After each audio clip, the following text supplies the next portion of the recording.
Hello बच्चों, चलिए प्रश्न को पढ़ते हैं। कणिकीय पदार्थ क्या होते हैं तथा वायुमंडल में इसकी उपस्थिति क्यों हानिकारक है। तो चलिए सबसे पहले प्रश्न के मुख्य अवधारणा पे बात करते हैं। अवधारणा मुख्य अवधारणा में जानेंगे कणिकीय पदार्थों के बारे में। लघु ठोस तथा द्रवीय कणों का जटिल मिश्रण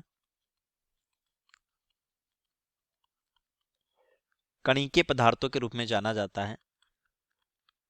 कणिकीय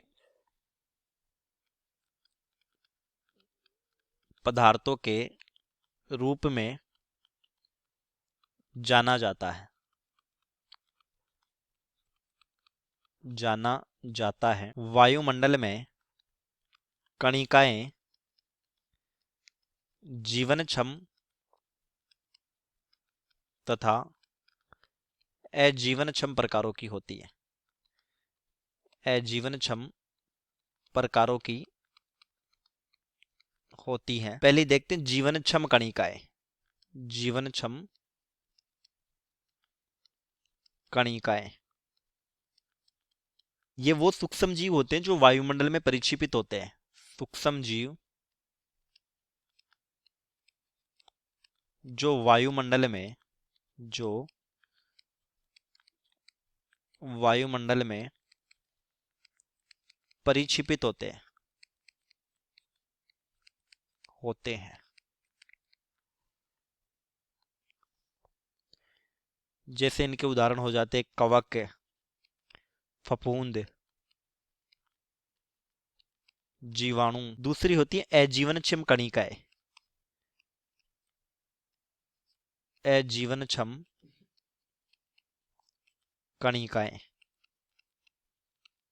ये वृहद पदार्थों के विखंडन अथवा सूक्ष्म कणों या सूक्ष्म बूंदों के संघनन से बनती है। सूक्ष्म बूंदों के संघनन से बनती है।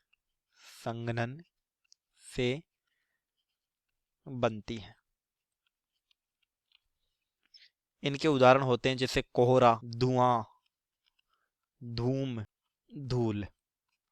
देखिए कणिकीय पदार्थों के हानिकारक प्रभाव। कणिकीय पदार्थों का प्रभाव मुख्यतया उनके आकार पर निर्भर करता है।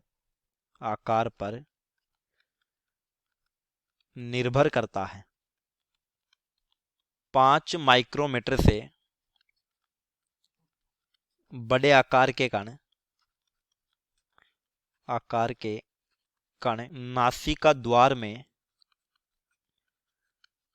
जमा हो जाते हैं।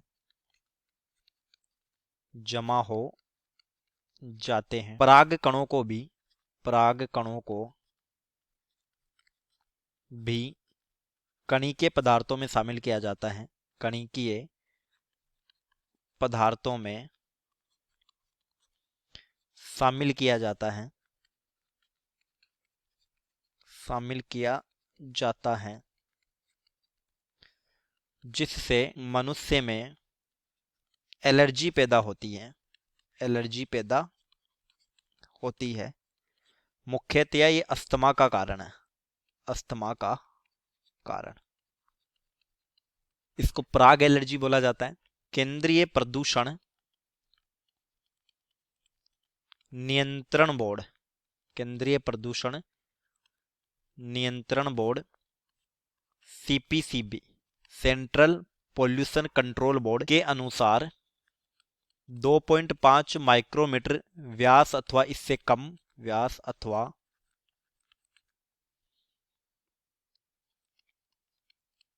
कम आकार के कण